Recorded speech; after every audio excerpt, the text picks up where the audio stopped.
Hello, everybody. Good afternoon, and welcome to our weekly COVID-19 press briefing by our County Executive, Mark Elridge, Dr. Travis Gales, our Health Officer, and also Dr. Earl Stutter, who is the Director of the Office of Emergency Management and Homeland Security. I'm Lorna Virgili, Hispanic Public Information Officer from Montgomery County, and I will be the moderator today. With that being said, for members of the media, do remember to use the chat box for permission to report and also for you to ask questions. I do identify yourselves because I don't know all of you. And with that being said, I'm going to toss it over to our County Executive, Mr. Mark Elridge. County Executive. Yeah, thank you very much. And thank you all for being here today. I think I have a relatively undramatic briefing. So I'll start with some of the stuff we've done in terms of changes. Last Friday, we announced that we're allowing venues such as indoor and outdoor restaurants to include live music performances as part of their dining experience. However, establishments are prohibited from allowing dancing or congregating in front of the performers, and individuals present must still wear masks unless they're eating or drinking. And things went fine over this weekend. Then there were no reported incidents of violations. We've continued to expand our testing locations, and today our online registration for testing is now available. And unfortunately, we've noticed a reduction in the volume of testing around the state, and we're encouraging people to please get tested. It's important to test in order to avoid the spread of the virus. We know that asymptomatic people carry and spread, and it's important for people to get tested whether or not you've had contact with somebody who has COVID, because you don't actually know if you've had contact with somebody who has COVID. So we're encouraging people to come back to the testing. Our stuff is reopening. We did, have a slight decline in the county during the period of adjusting to the new tests, but we are back into the swing of this, and we really do want people to come out and get tested. The county launched phase 2 of its $20 million funding for the rent relief program. We are beginning to provide additional assistance to eligible residents. The $20 million comes from the Corona Aid Relief and Economic Security, or CARES Act, and it expands rental assistance and homelessness prevention to low-income households that have experienced loss of income due to COVID. We are encouraged. The state has announced an additional $16 million coming out statewide, and we're hoping that we at least get a few $1 million of that. And I'm also hoping that since the state's economic forecast was better than they had anticipated, that they're able to provide some additional funds as they recalibrate the state of their budget based on the latest data they have. You can get more information on testing and our program requirements, and not testing, but we can on testing too. On testing, but also our housing requirements. You can get that information from the county's COVID-19 website. We have ramped up our Mask Up campaign. We're partnering with Montgomery County Economic Development Corporation, Vigilant Montgomery, and the local business community today to launch a multi-platform outreach campaign that we're calling Mask Up Montgomery. We need people to wear masks. I'm fully aware of the fatigue that people feel, and we continue to battle with both that level of fatigue, people's perception that if you're opening stuff up, it must be okay, and the governor moving to additional phases, which most people interpret as, well, the problem must be over or almost over, or not really so bad. We have too many cases. Too many people are testing positive. Our load is too high. It's true here, and we're not even the highest place in the state. There are counties in the state that even exceed the governor's guidelines for when you should be open. So it remains a problem, and everybody, at least the medical folks, are saying they expect this to return in the fall with greater vengeance. And what we're trying to do is drive our baseline down so there's less of a platform for the virus to jump off of. And we're going to continue to do that. The partnership with the business community has been great. I think everybody there realizes that the way we keep our stores open is to keep the virus in control. And so the help and the work they do to help us with that is really important. And, we're asking residents, please don't make a store owner or an employee come up to you and tell you to put your mask on. That puts them in a difficult situation. If you really don't want to wear a mask, don't go into that person's business. But don't put them in a position to have to confront you over that. Just have the grace to decide you're not going to go there if you aren't comfortable with having to wear a mask. Today's cases, we had 53 positive cases in the county. This is a pleasant break from last week when I think we peaked at 140 cases. As I've said before, this just shows you that you don't know what lies around the corner. And, there was a point when we were down at 45 cases and lower, and a week ago we were looking at 140 cases. Today it's 53. You can't assume anything from one day or a couple of days that whatever you see now is going to be a prognosis for the future. It's not predictive. It just tells you this is the people who came in and got tested. So we're going to always continue to monitor that. When the governor was talking about reopening, he talked about Connecticut, New Jersey, and New York as examples that Maryland could follow. And I just want to give people a little comparison point on this. In terms of new cases per 100,000 over 7 days, Connecticut has 18 per 100,000. New Jersey has 23 per 100,000. New York has 21 per 100,000. Maryland has 68 per 100,000. That is not the same number as these other jurisdictions. I just noticed that New York will open restaurants, which are already open, even in Montgomery County, indoor dining. They're going to announce they're going to allow that on October 1st, but they're only allowing it at 25% capacity. And they will reevaluate on November 1st as to whether they can go to 50% capacity. All of these other jurisdictions eased their restrictions when their rates were lower than Maryland's rates, and they've been still more cautious about what they've opened despite having better rates than we do. So we're looking at them, we're looking to see what happens there and if they can sustain these numbers. But we continue to think the numbers here are too high. The governor made an announcement today about the Interstate Compact with the Rockefeller Foundation that will expand the use of point-of-care antigen tests. These are really important tests, but he didn't have an update. We don't know when these are going to be available. We don't know whether they will be available, if there will be disbursement to the counties, or whether the state's going to handle all of that. We do know that he emphasized that it be used in places like nursing homes, correctional facilities, colleges, and universities. So stay tuned, and if we get more information, we will share that with you. And I understand that Maryland will be the first state in the compact to get testing. And in the meantime, the county continues to look into the same kind of tests and see what we can do to secure those tests from Montgomery County when they become available. And with that, I'll turn it over to Dr. Gales. Good afternoon and happy Thursday. I caught myself since we're used to doing this on Wednesdays, but happy Thursday to you all, and hope you and your families are continuing to stay safe. I'd just like to add a couple of points to the remarks made by the county executive. When looking at the overall numbers over the last week, we did have some days that gave us pause, where we did see a number of days, case reports over 100. In fact, there was one day of 140. And so we continue to look at that to gain and glean knowledge to see where there are cases.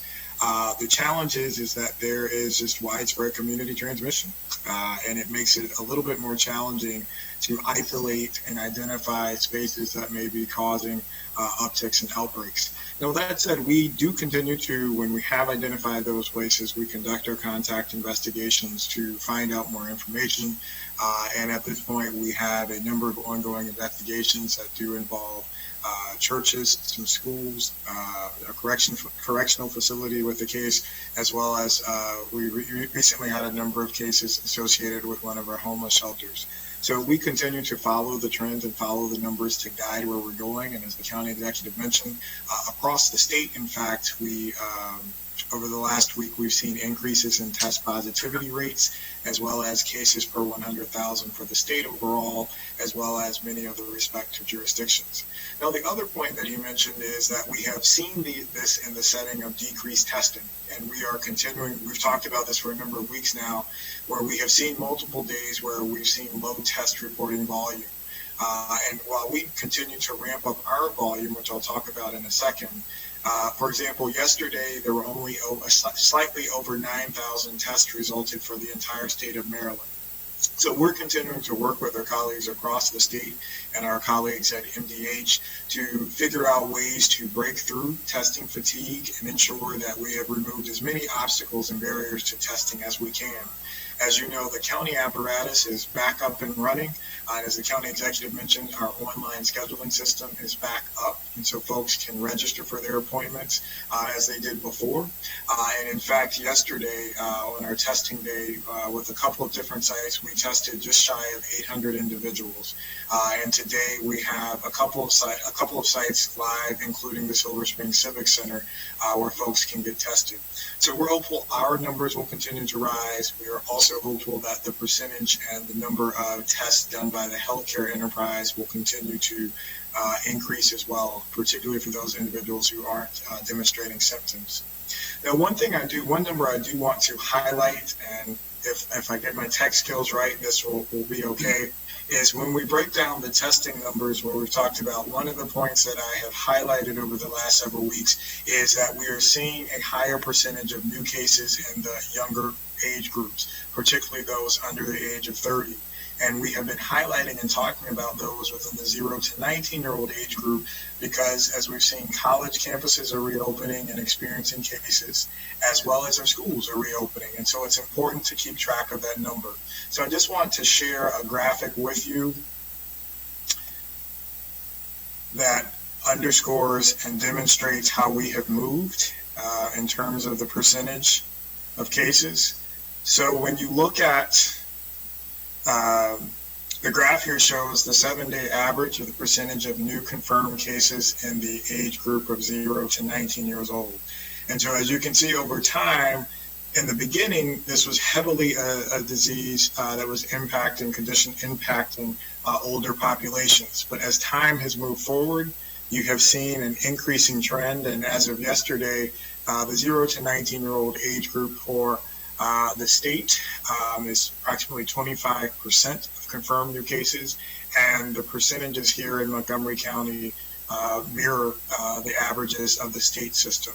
So this is a significant concern because we're seeing higher numbers. We do know part of this is because younger people are getting tested more frequently now with increased access, but we're also just simply seeing greater cases. And so we're continuing to work with our colleagues in the contact tracing arena to discover strategies of what may be causing this and make sure that we have appropriate messaging to this age cohort to diminish potential transmission. And that underscores the last thing I want to mention is that we have to remain vigilant.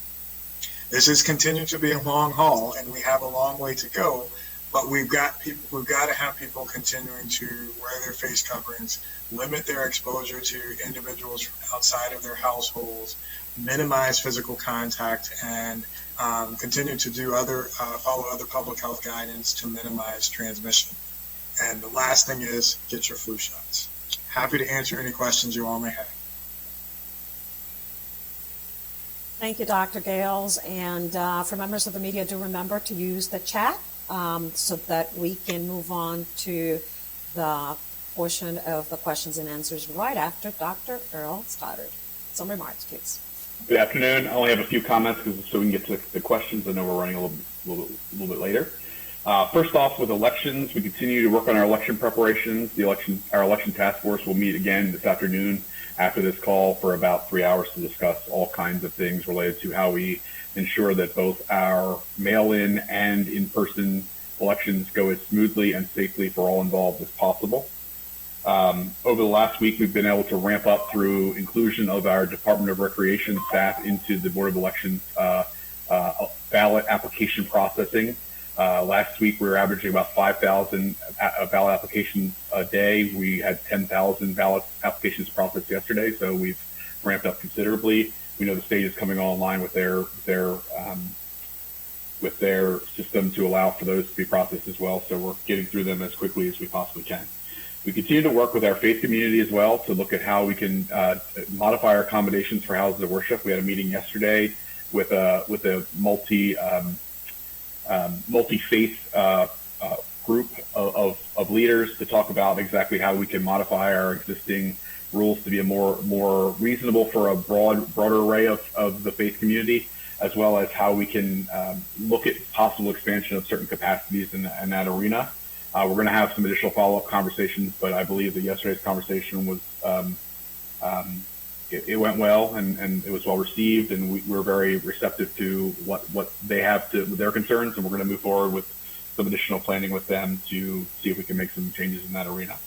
On Friday is our next meeting with our non-public schools.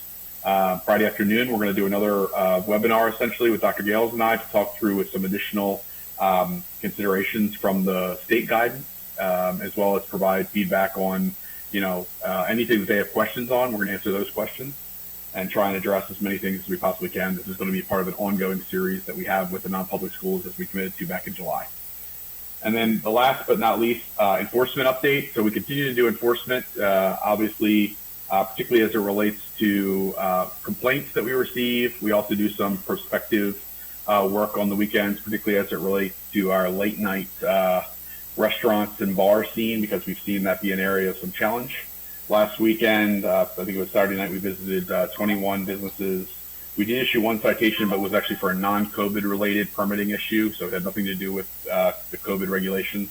And there were 4 warnings issued where we continue to see some, excessive people at a table, people walking, people dancing, things of that nature. And so we continue to send out messaging to say, obviously if, as County Executive alluded to, our businesses know that in order for us to be able to operate, we have to be able to do so safely, and we continue to work with the businesses in that arena. We are also, obviously are looking at if there are other things that we can do to support the business community as well throughout this process to ease the burden that they are feeling, and we will continue to do that throughout the event. So with that, I will stop. Thank you.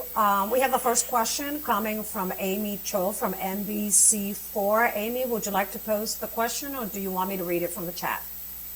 Sure, I can say it. Are there any current outbreak investigations involving non-public schools? Yes. We actually, to date, have had, I believe, approximately 13 different schools that have had incidences involving cases of teachers and staff and students. We currently have, I think, 7 ongoing investigations that involve non-public schools that have cases. And in some of those instances, and at least I believe 2 of them, we've had to quarantine a group of students who may have been exposed. We have a question here from Colby Satterfield from Channel 9. Can you talk about the rent relief neighborhood requirements for phase 2 of the rent relief program? County Executive, maybe? Which requirements? Her mic, it's not working, I hear. But that is the question that it's been written here in the chat. Yeah. Let me see. Overall, talk about the rent relief program. So the rent relief program, the money has to be tied to people who are unable to pay rent because of income loss due to COVID. And we are using the CARES Money Act to help fund this. We are targeting neighborhoods that have high concentration. They're starting with targeting neighborhoods with high concentrations of poverty, which I guess is the geographical issue. So there are some neighborhoods where There are especially high numbers of affordable units. There were studies done. I know that the HHS benefited from a study that looked at relationship between homelessness and concentrations of poverty and inability to pay rent. And so they're looking at places that might be most vulnerable to generating more homeless folks. And so it's going to start there, and then we'll be making it available to more people. And hopefully the state money will be something that we can add to the mix. If they allow us to use the same guidelines as the feds, we'd be able to add that to the mix of people that we're helping. Thank you, County Well, I can add a little bit to that based on the guidelines. So eligible renters are those who are 60 or under 60% of AMI, which is average median income. It's approximately $65,500 in Montgomery County for a family of three. And that lost income has to be due to COVID-19. They have to be rent burdened or behind on rent, and they have to be a resident of Montgomery County since at least February. And so households can have, we're not really looking for that they, there are some that have informal lease agreements. We're still allowing those to be considered for this particular program as well. And so what we'll do is for those who are approved, they can receive up to $4,000 in rent arrears and a rent credit for future months. It'll be paid directly to the landlord when a formal release agreement exists. And then eligible households who have an informal rental agreement will receive a rental assistance based on their monthly rent cost up to $4,000. So that's a little bit more on the actual requirements. Thank you, Dr. Stoddard. We have another question from Candy Cintron from El Sol Radio. Candy, would you like to ask a question, or do you want me to read it from the chat? I could ask. Governor Hogan, and thank you so much for Lorna for the invitation. Governor Hogan today announced rapid testing. When is Montgomery County going to have this type of testing available, and when do you foresee this happening? We don't have any further guidelines beyond the brief announcement that the governor mentioned. So unfortunately, at this time, we don't have any further details to be able to answer your question more specifically. Our hope is that we would be able to benefit from the testing, but at this point, we don't have any of the specifics in terms of how it will be disseminated and which groups it will be sent to. Thank you, Dr. Gales. Amy Choff from NBC4 has a follow-up question. Again, on the non-public schools question for Dr. Gales. Amy? Yes. Hi again. So I have a few follow-up questions, so I'll say them quickly. What is the protocol for when someone tests positive at a non-public school? Is there a standardized protocol, or is it up to the school? Also, are you able to confirm any of the names of the schools at which there have been outbreak investigations? And then finally, given that there have been, 13 outbreak investigations, is it possible that in the future the county may order all non-public schools to close?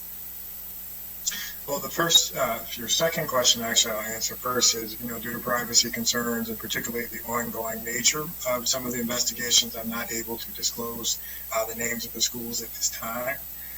And to the first point in terms of the protocol, so the protocol of notification is the same as it would be for non-public versus public schools. So there's nothing specifically crafted out for that for the non-public schools. So what happens is if you are an entity and you find out, you are notified that you do have a positive case, you are required by the COMAR and state regulations to notify the local health department that you do have a positive case and to comply with the needs of the contact investigation process that is led by the local health department in concert with the state health department.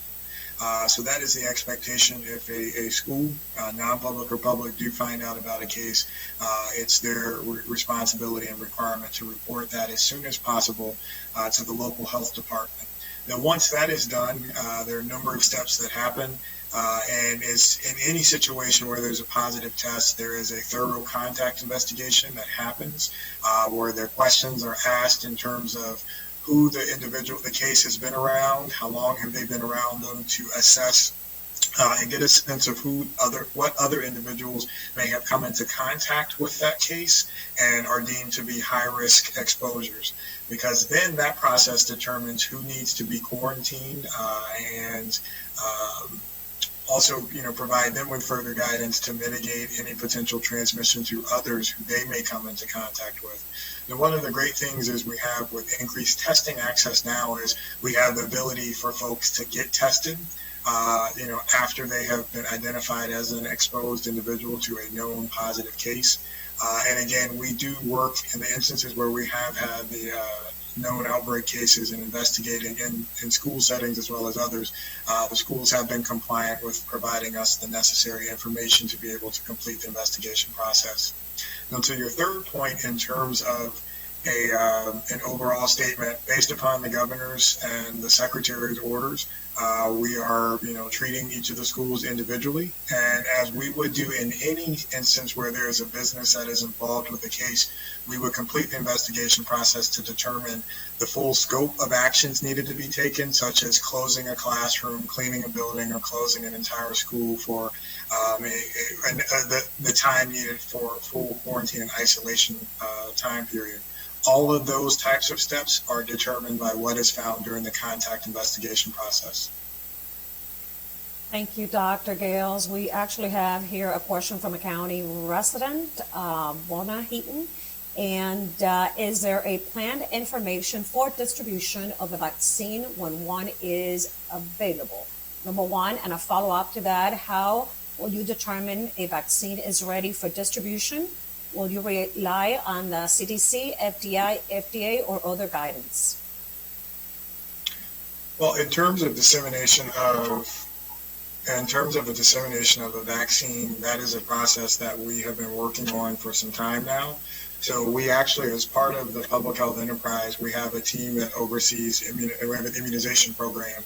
And part of their task is, even in the absence of COVID, they operate and organize vaccine distribution throughout the county, including the flu vaccine. And so that team has been working on an aggressive, proactive dissemination platform for the flu vaccine. And similarly, behind the scenes have also been working, and we will continue to work with partners in other agencies across county government, as well as our healthcare partners, to devise a strategy for effective vaccine dissemination once it's made available. Now, in terms of assessing the efficacy and safety of it, we do rely on the FDA, who oversees those processes in terms of approval for vaccines. We do rely on them because they are the ones conducting the large-scale studies that assess the safety, potential side effects, and the efficacy of any vaccine or medical treatment that is released. Okay, so I see we don't have any more questions from members of the media here on the chat. Going once, going twice. Any member of the media that would like to pose a question or do a follow-up? No more question, guys. So I guess this is a wrap-up for the day. It's a short briefing. It's a short briefing for today. Thank you, everybody, for joining us. And, of course, we will be returning next week with our usual weekly media briefings. Thank you, everybody. Have a great afternoon. Thank you all.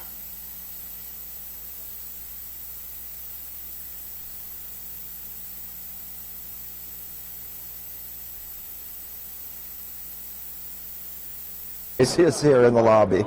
With our office, it is interesting to see grown men, deputy sheriffs, interact with Lacey because they become a different person.